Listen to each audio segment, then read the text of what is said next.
이번 시간부터 이제 풋살 경기에 대한 질문과 답변을 해드리도록 하겠습니다.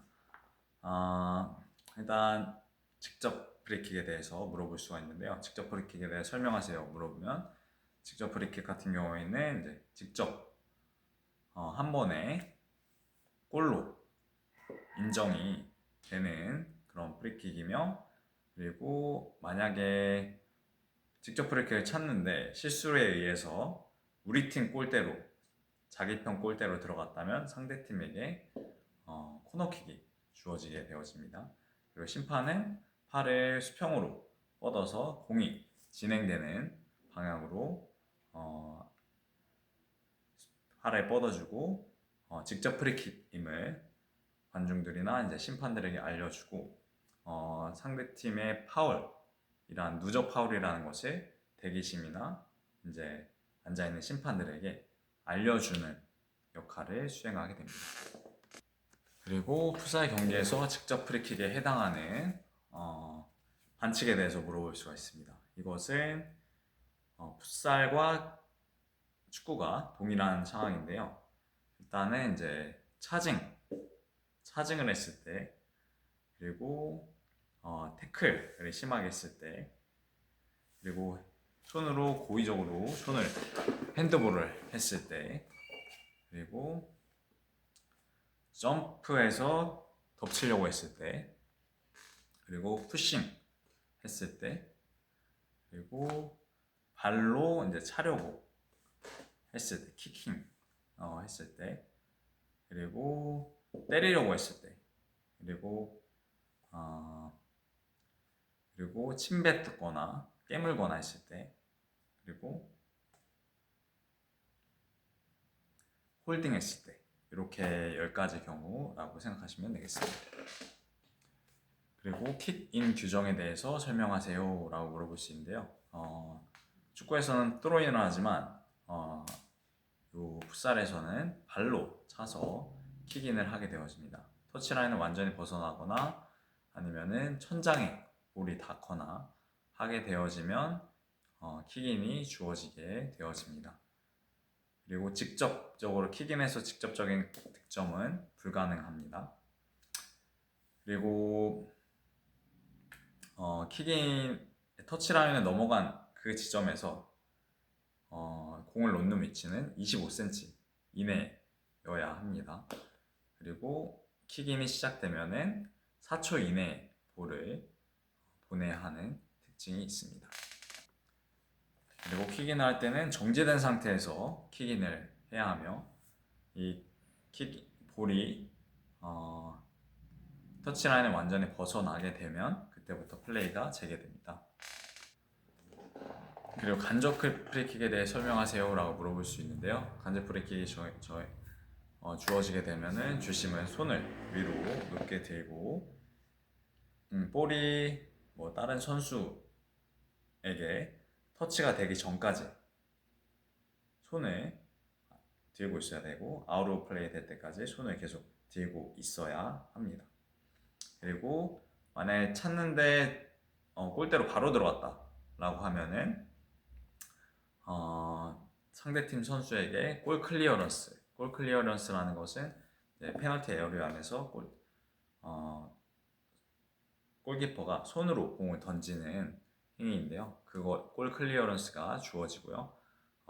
우리 팀이나 뭐 상대팀의 발을 맞고 발을 터치를 하고 골이 들어갔다면 그것은 골로 인정이 되게 됩니다.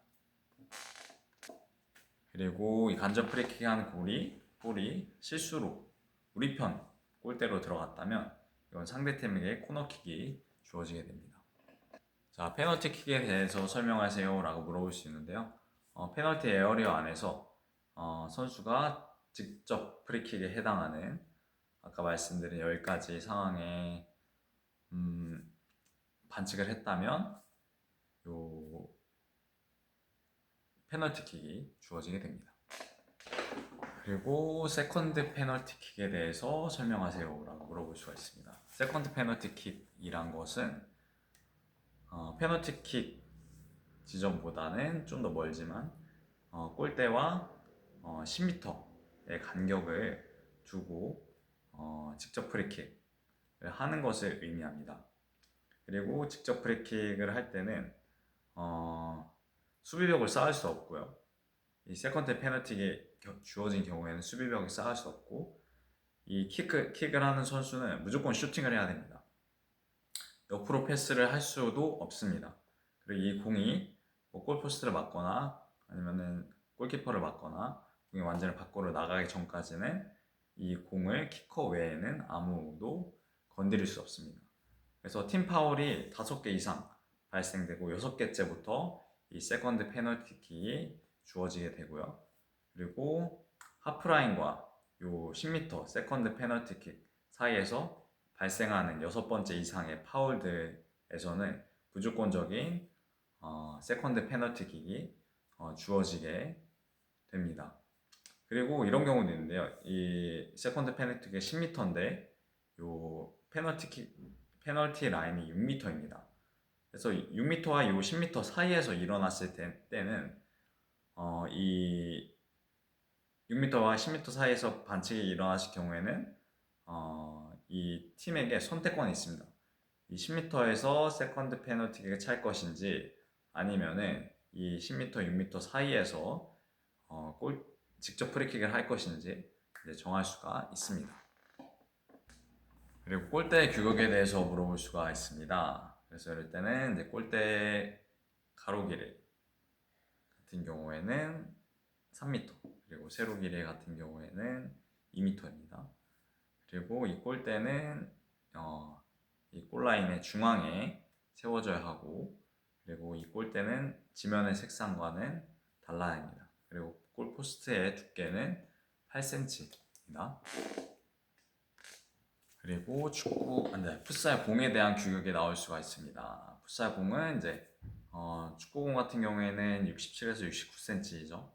이거보다 한 치수, 한 호 낮은 62에서 64cm 사이에 둥근 모양의 알맞은 재질을 쓰면 됩니다. 그리고 이제 공기압은 0.6에서 0.9 사이인데 일반 축구공의 경우에는 0.6에서 1.1이죠. 요 차이가 있고, 그람 수는 이제 일반 축구공보다 10g 정도 낮은 범위인데요.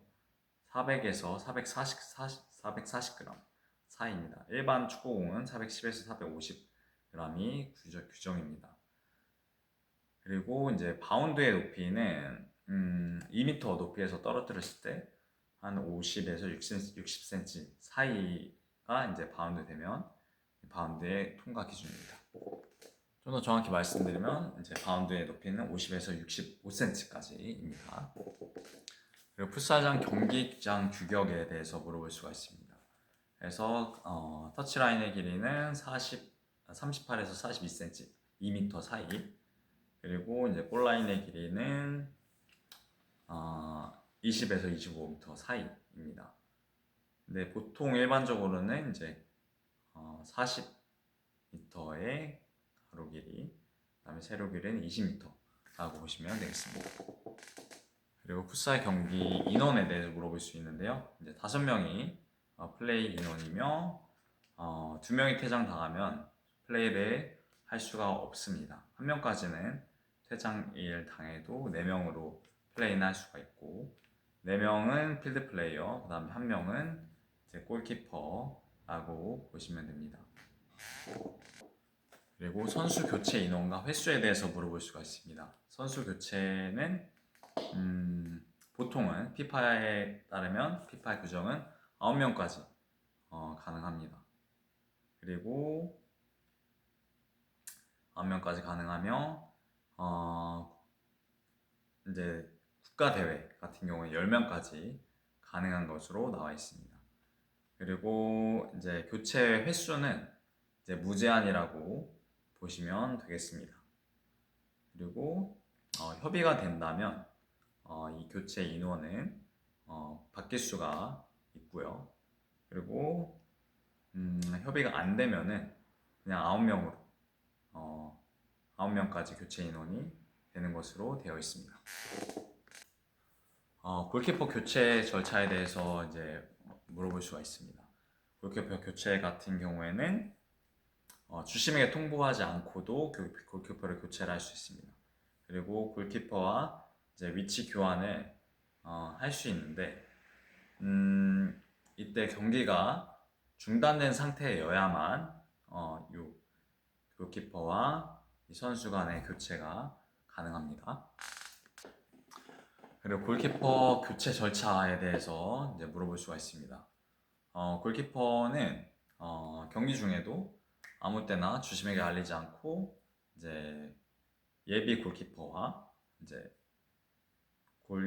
교체 구간에서 교체를 할 수가 있습니다. 근데 이 골키퍼와 필드 플레이어와 요 위치를 바꾸는 것은 경기가 중단된 상태에서 그리고 주심에게 꼭 말해야 하고 특별한 장비, 선수와 필드 플레이어와 이 골키퍼와 구분될 수 있게 바꾸는 것이 필요합니다. 그리고 풋살 코칭의 10가지를 물어볼 수가 있습니다. 이때는 이제 경기장, 선수, 시간 이것들을 이제 조정하고 첫 번째로 조정하고 그다음에 설명을 해줍니다. 어떤 것들을 할지, 어떤 목표를 가질지, 그리고 시범을 보여줍니다. 그리고 관찰합니다. 선수들이 잘 하고 있는지. 그리고 이제 문제점을 발견을 합니다. 그리고 문제점을 발견하면 타이밍에 맞춰서 정지시키고 그리고 정지시키고 수정을 해줍니다. 자세를 수정해주고 시범을 다시 보여주고 그리고 다시 플레이를 연습을 재개시키고 또 마지막으로 토의를 하는 과정이 있습니다. 그리고 코칭 방법에서 2대2 시스템 포메이션에 대해서 장단점을 물어볼 수가 있습니다. 일단 2대2 시스템 같은 경우에는 수비와 공격 요 포지션이 위치가 명확하기 때문에 쉽게 터득을 할 수 있는 포지션입니다.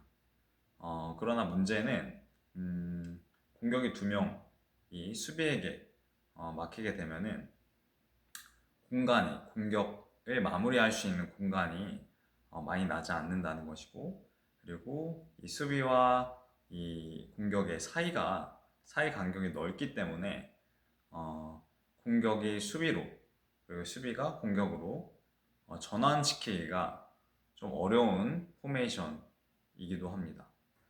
하지만 장점 같은 경우에는 이렇게 넓은 대신 수비가 공을 빼앗았을 때 이 공격에게 공을 다시 줘서 역습을 하기는 참 좋은 포지션입니다.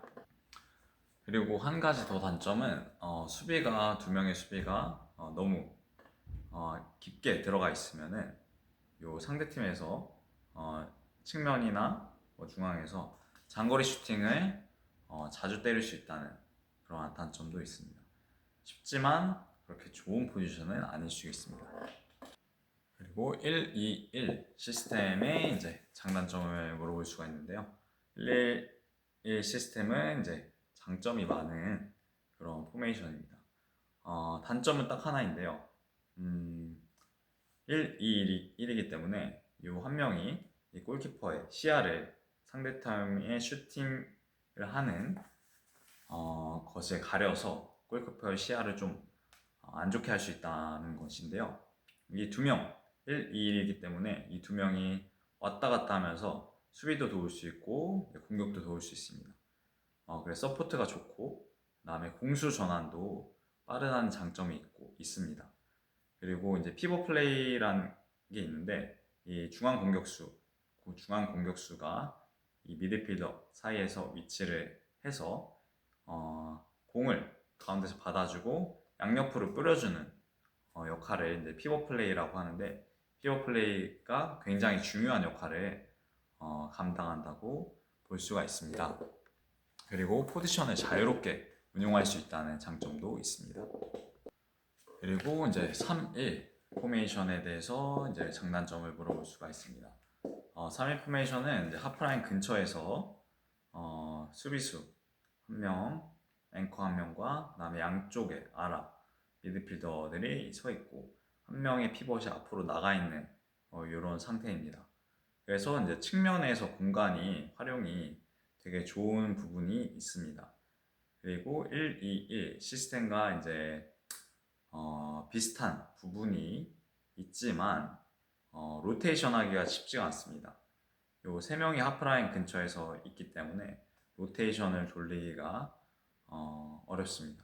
그리고 수비할 때는 이제 앵커가 뒤로 나와서 이제 다이아몬드 형태의 수비가 필요하고 이 3-1 시스템 같은 경우는 의사소통이 상당히 팀원들 간의 의사소통이 상당히 중요하다고 할 수가 있습니다.